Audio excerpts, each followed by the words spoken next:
Hi guys, this is Jessica Hardicke with Clover Meadows Beef, and today we're going to talk just a little bit about beef roasts.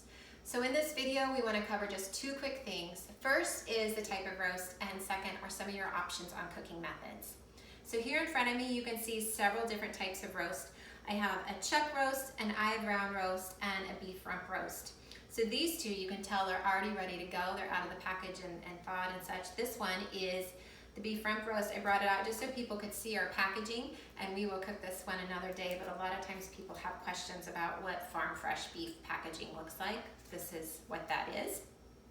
And let's just talk just a little bit about roasts. So the whole idea behind a beef roast is to take a cut of beef that is traditionally a slightly tougher cut and cook it so that it becomes a much more moist cut of beef and a much more tender cut of beef.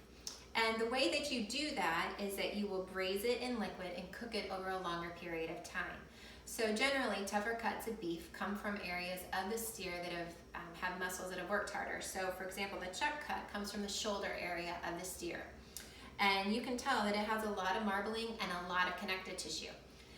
It is because of that marbling and connective tissue that we love cooking chuck roast, and this is our go-to cut whenever we're going to make a pot roast.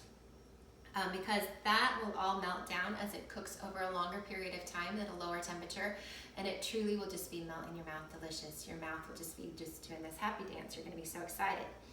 The eye round roast is also a great roast to eat. You can tell it's a lot leaner. There's not as much marbling in it. And it is a traditional cylinder shape of an eye round roast. And this one we're actually going to grill, but a little bit more on that later.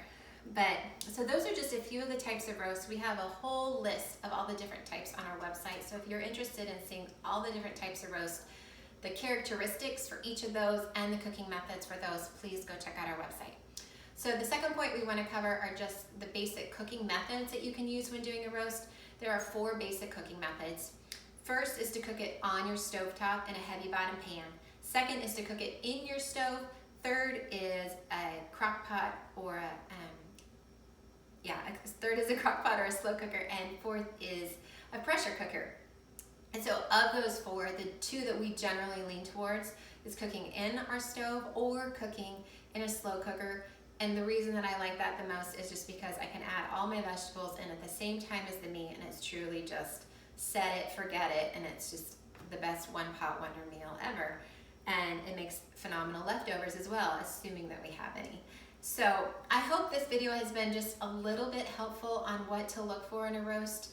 You want to find a roast that does have a little bit more marbling. Don't let tough cuts scare you away. Because like I said, as you cook it at a slower temperature and it's braising in that liquid, it is just going to be a melt in your mouth amazing meal to eat. If you have any questions, please reach out to us. We are always here. We're always happy to help and talk about beef. And our website is clovermeadowsbeef.com. Thanks.